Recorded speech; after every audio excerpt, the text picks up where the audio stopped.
Hey King, thanks for clicking on the video. I'm Cody B, and welcome to the channel. Today we're going to be doing something a bit out of the ordinary. I'm sure that everyone is aware at this point, but King Cobra JFS has unfortunately passed away. This means quite a few things for the community going forward, mainly that Cobra's story has come to an end for the most part. It's sad to say, but we will never get another upload from King Cobra, but this also means that Cobra will no longer be producing his magic wands that he would craft by hand and list on his Etsy page. Cobra's wand business was a large part of his life. At one point he was even making a comparable amount of money making and selling these wands to his part-time dish pit job, so comparable in fact that he would leave that dish pit job to pursue his wands full-time. In more recent years, Cobra did slow down on the wand business, creating fewer of them and selling them at higher prices.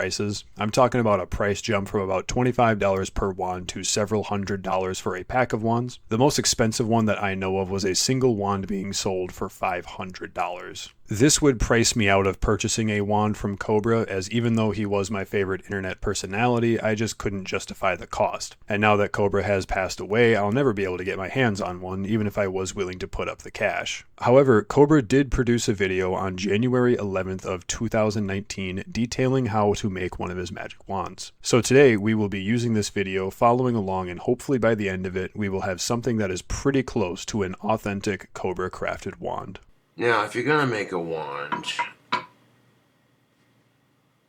you're better off getting real sticks to make them. Anybody can take hot glue and a chopstick. Yeah, we definitely don't want a hot glue chopstick wand. That's pretty cringe. So instead, we are out here in the wilderness to find ourselves a true and honest stick to turn into a wand. So, I mean, I guess, oh, hey.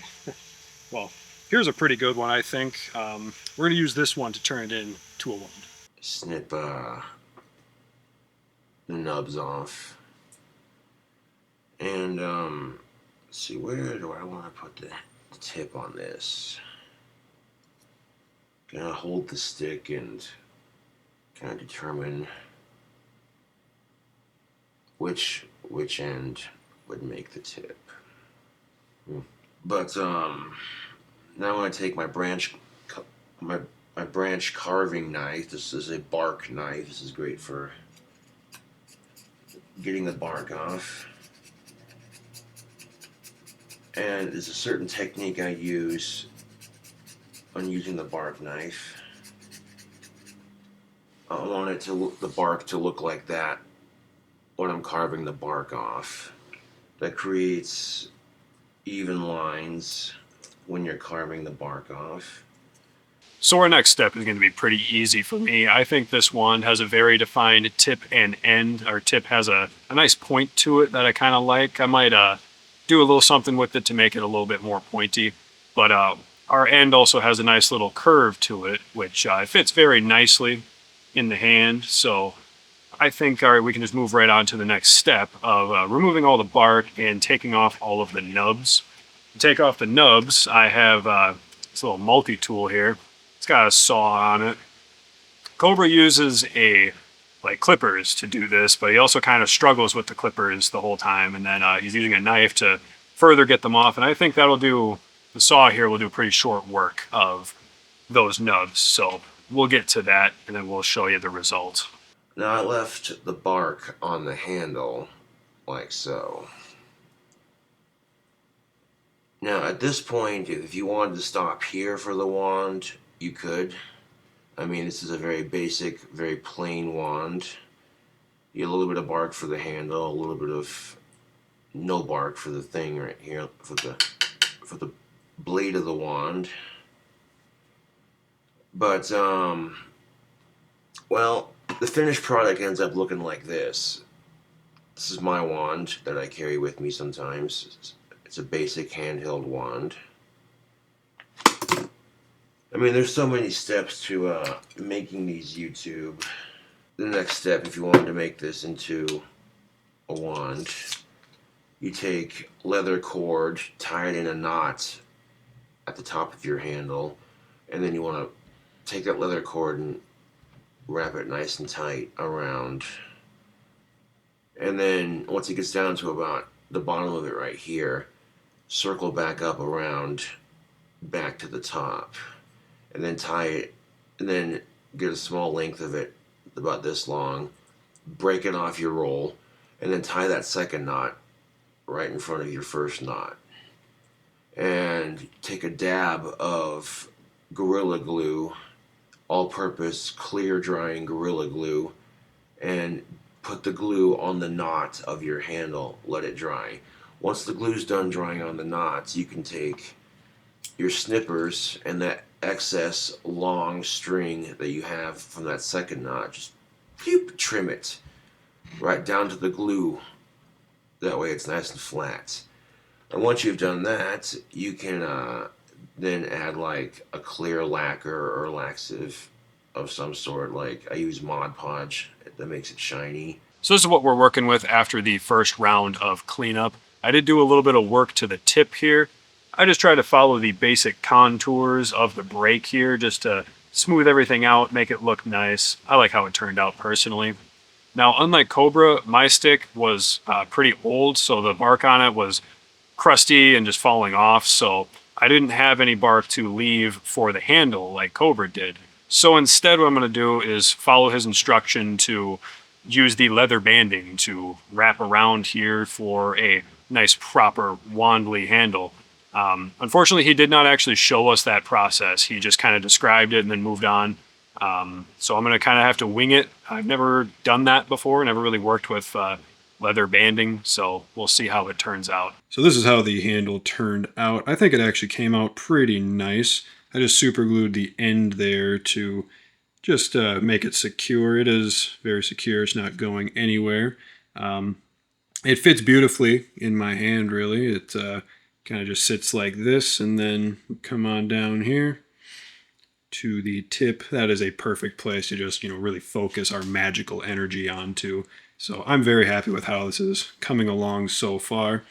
The next step I want to take is I do want to spray paint it. Now, Cobra didn't really mention it too much, but he does spray paint quite a few of his wands. So I think I'm going to go with a classic Cobra green, and yeah, we'll show you what that looks like when that's done. At that point, if you didn't want to add leather to the handle or anything, you could just paint it, let it dry, and put some podge on it, some Mod Podge. And the Mod Podge that I use, I'll show you what it looks like. It looks like this. This is the gloss luster version. This is what makes my wands shiny. Alright, so this is what we were working with after it's painted. I think it did turn out pretty good. The paint has a nice little gloss to it, but we'll make it even glossier with some resin when we finish. But even though I do think the paint came out pretty good, it still does look a bit plain to me. So I decided I'm going to add some of this wire here just to sparkle it up a little bit, make it look even better. So we're going to use some hot glue, get that attached, and we'll show you what that looks like after. Yeah, this actually does look pretty tight. I am going to leave this end just kind of undone like that, just to give a reminder of its earthly origins.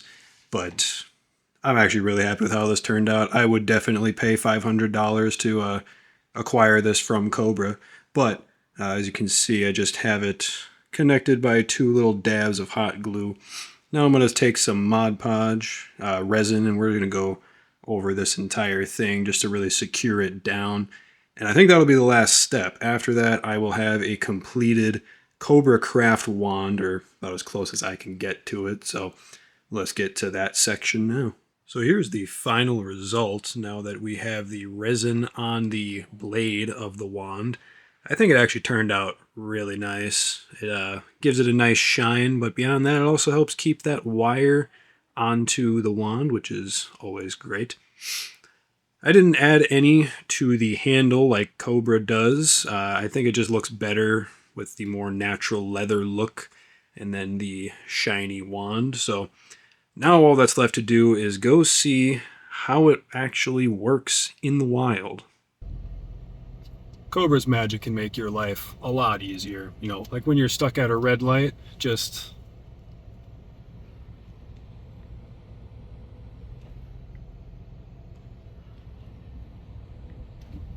Just like that. All you gotta do is just believe a little bit. And if you do decide to get into wand carving,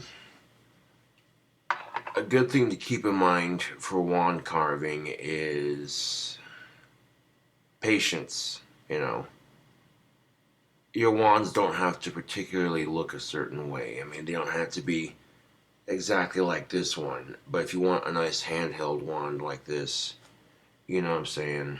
So there we have it, my completed Cobra craft wand. I gotta say it was actually a really fun project to put together, and I can definitely see why Cobra would want to do this as a full-time job. I would honestly highly encourage you to make your own wand following in Cobra's example. For the rest of this video, however, I want to spend a bit of time going over some thoughts and feelings about King Cobra, or Josh. I think he was in an incredibly unique position on this corner of the internet.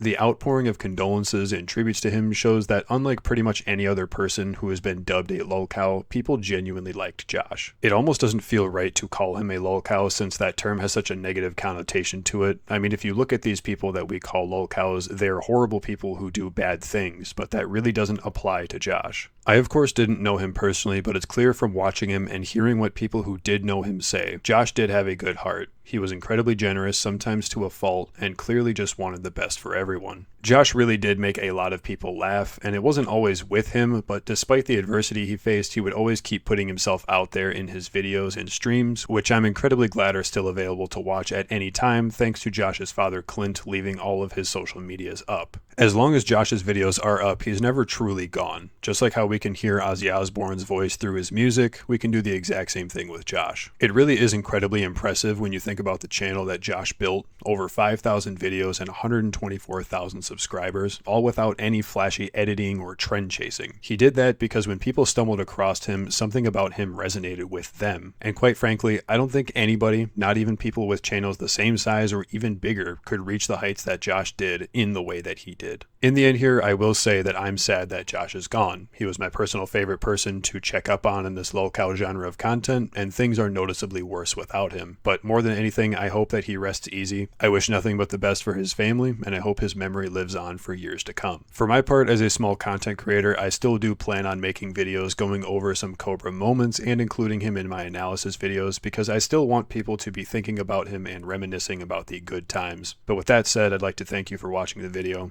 Have a blessed day, and peace out.